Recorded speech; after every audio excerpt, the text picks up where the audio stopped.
Welcome back to my channel Liza village বারবিতে।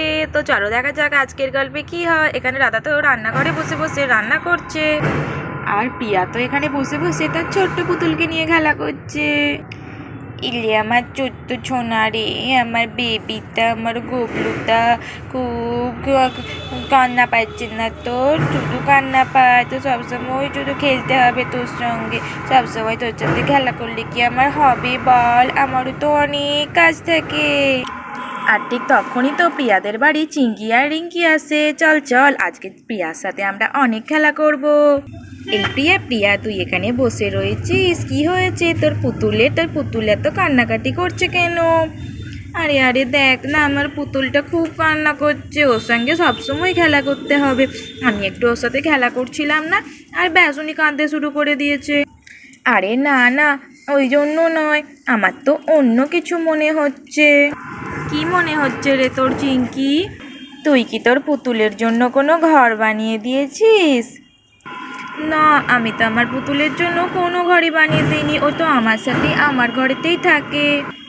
ওই জন্যই তো পুতুল তোর কান্না করছে। আমরা তো আমাদের পুতুলের জন্য খুব সুন্দর সুন্দর ঘর বানিয়ে দিয়েছি, আমার পুতুল তো তাতেই থাকে।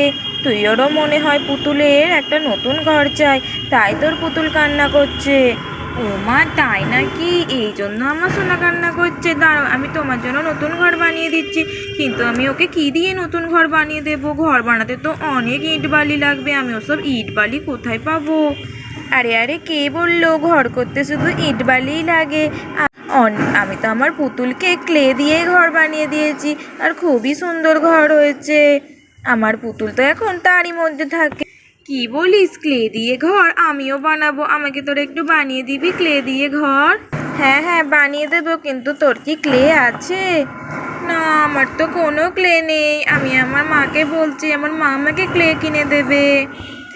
ঠিক আছে, তাহলে তুই ক্লে কিনে নিয়ে আয়, তারপরই তোকে বানিয়ে দেব। মা মা, আমার ক্লে চাই, আমি আমার পুতুলের জন্য ঘর বানাবো। মা মা। আরে আরে, প্রিয়া এটা কি বলছে? ঘর করবে বলছে পুতুলের জন্য, ক্লে চাই? ও বাবা, এই মেয়েটার একটার পর একটা বায়না। আচ্ছা আচ্ছা, ঠিক আছে, আচ্ছা একটা ক্লে কিনেই দিই, অনেক দিন হলো কি কোনো খেলনা কিনে দেওয়া হয় না। কি গো প্রিয়ার বাবা, তুমি যাও না, একটু প্রিয়ার জন্য একটু ক্লে কিনে এনে দাও না। ও, কি হলো আবার তোমাদের সকাল সকাল? ও প্রিয়ার বাবা, তুমি একটু প্রিয়ার জন্য ক্লে কিনে এনে দাও না, মেয়েটা ক্লে দিয়ে কি ঘর বানাবে বলছে। আচ্ছা ঠিক আছে, আমি যখন বাজারের দিকে বেরোবো তখন আমি ওর জন্য ক্লে নিয়ে আসবো। যাই, আমাকে তো আবার সকালের বাজারও করতে হবে, যাই একবারে বাজার করে নিয়ে আসি আর ক্লেটাও কিনে নিয়ে চলে আসি। এই প্রিয়া প্রিয়া, আঙ্কেল কোথায় গেল রে? অনেক তো দেরি হয়ে গেল, আঙ্কেল তো এখনো আসছে না। সত্যিই তো, বাবা তো এখনো আসছে না। বাবা কোথায় গেল? ক্লে আনতে আনতে তো আমার বন্ধুরা ঘরই চলে যাবে, তাহলে আমাকে কে ঘর বানিয়ে দেবে? মা মা, বাবা কেন আসছে না এখনো? ও হো প্রিয়া সোনা, আসবে আসবে, চলে আসবে, এই তো সবে গেল, কিনবে তারপরই তো আসবে, তাই না? ঠিক আছে, আর একটু অপেক্ষা কর তোরা, তারপর যদি বাবা না আসে তারপর নয় চলে যাবি। আচ্ছা আচ্ছা ঠিক আছে, আমরা আর কিছুক্ষণ থাকছি, তারপর কিন্তু আমরা বাড়ি চলে যাব। আমাদের কিন্তু খুবই দেরি হয়ে যাচ্ছে, আমাদের মা কিন্তু আজকে আমাদের তাড়াতাড়ি বাড়ি চলে যেতে বলেছে। বাড়িতে আজকে মা একটা স্পেশাল কিছু বানাবে। আর তার কিছুক্ষণের মধ্যেই তো প্রিয়ার বাবা ক্লে নিয়ে বাড়ি চলে আসে। ওহ, যাই বাবা, বাচ্চাদের এই ক্লে নিয়ে যাচ্ছি, এই অনেক কষ্টে এই ক্লেগুলো পেয়েছি। এই যে বাচ্চারা, তোমাদের জন্য ক্লে নিয়ে এসেছি, তোমরা কি ঘর বাড়ি বানাবে বলছিলে? নাও বানাও বানাও তো দেখি তোমরা কেমন ঘর বানাতে পারো। হ্যাঁ আঙ্কেল, তুমি দেখো, আমরা খুবই সুন্দর ঘর বানাতে পারবো, আমরাও আমাদের পুতুলের জন্য বানিয়েছি। আমাকে একটু বানিয়ে দে না দে না, আমি আমার পুতুলের জন্য একটা ঘর, একটা বাথরুম তৈরি করব। আমার পুতুলের তো বাথরুমেও যেতে হয়। ঠিক আছে, আগে তাহলে তোকে আমরা বাথরুমটাই বানিয়ে দিই, তারপর নয় ঘর বানিয়ে দেবো। আরে আরে, এইটা আবার কি করলি তোরা এই সবুজ মতো?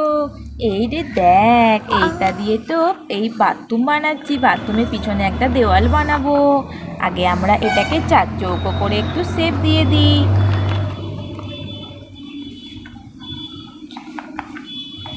আগে এটাকে একটা দেওয়ালের মতো চার চৌকো করে নিই, আর তারপরে এটার মধ্যে এই দেখ ফার্স্টে আমরা এটাকে চার চৌকো করে তারপরে আমরা এইটাকে এরকম করে কাঠি দিয়ে ইটের শেপ দিয়ে দিচ্ছি, তাহলে এই দেওয়ালটাকে ইটের দেওয়াল মনে হবে।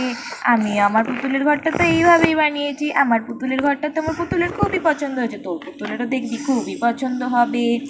এবার আমি এইটাকে নিয়ে এইখানটায় রেখে দিলাম। এটা হবে আমাদের পুতুলের বাথরুমের দেওয়াল। এবার তো আমাদের একটা বাথরুম বানাতে হবে। যা আমরা তো করেই যাচ্ছে এখান থেকে। এই তো এবার হয়েছে। এই দেখো আমি কি সুন্দর দেওয়াল করেছি। আর এটা কি করেছি বলো তো? এইটা করেছি বিছানা। আসলে আমি ভাবছি আমার পুতুলের জন্য আগে ঘরটাই বানাই, তারপর বাথরুম বানাবো। বাথরুম তো আমাদের বাথরুমেই এখন বাথরুম করিয়ে দেব। এবারে আমি একটু বালিশ বানাচ্ছি।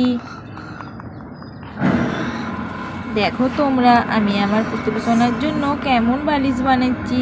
এই দেখো হয়ে গেল একটা সুন্দর বালিশ। এবার এই বালিশটা আমার বিছানায় রেখে দিই, আর তারপর আরও একটা বালিশ বানিয়ে ফেলবো।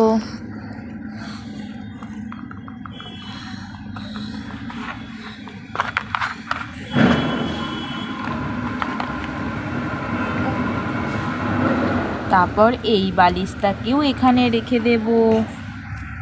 আর তারপর তো বিছানার নিচে একটা চাদরও রেখে দিলাম। এই চাদরটা আমার পুতুল গায়ে দেবে। এই দেখ আমি তোর পুতুলের জন্য একটা সুন্দর দেখে বিছানা তৈরি করে দিয়েছি, আর দুটো বালিশও তৈরি করেছি। তোর পুতুল এবার থেকে এখানেই শোবে, ঠিক আছে রে প্রিয়া? আচ্ছা ঠিক আছে, দেখি আমি আমার পুতুল সোনাকে দেখাই। আমার পুতুল সোনার যদি পছন্দ হয় তবেই কিন্তু, নড়াদেরকে আবার ভেঙে করতে হবে। ঠিক আছে তুই তাড়াতাড়ি তোর পুতুলকে দেখা। ও সোনা, দেখো তো তোমার এই বিছানাটা পছন্দ হয়েছে নাকি?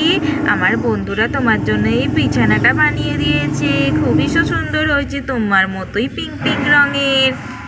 তোমাকে একটু শুইয়ে দেবো বিছানাটায়। এই তো আমার সোনা তো শুয়ে পড়েছে। এই রে কি রে আমার সোনা, পুচু সোনা, কেমন লাগছে তোর এই বিছানাটা? খুবই ভালো লাগছে পিয়া, খুবই ভালো লাগছে। আমার এই বিছানাটা খুবই পছন্দ হয়েছে, খুবই নরম নরম। এই চিঙ্কি রিঙ্কি আমার সোনা, তোদের এই বিছানাটা খুবই পছন্দ হয়েছে, থ্যাংক ইউ রে তোদেরকে। আরে চিঙ্কি রিঙ্কিরা তো খুবই সুন্দর একটা বিছানা তৈরি করে ফেললো পুতুলের জন্য। বাহ, আর বালিশও করেছে বেশ খুব সুন্দর। বাহ, খুবই ভালো হয়েছে। তাহলে বন্ধুরা আজকের গল্পটা এখানেই শেষ করছি। তোমাদের এই ভিডিওটি কেমন লাগলো? তোমাদের যদি এই ভিডিওটি ভালো লেগে থাকে তাহলে অবশ্যই ভিডিওটিতে লাইক কমেন্ট ও শেয়ার করো। আর নতুন নতুন ভিডিও পেতে অবশ্যই চ্যানেলটিকে সাবস্ক্রাইব করে দিও প্লিজ।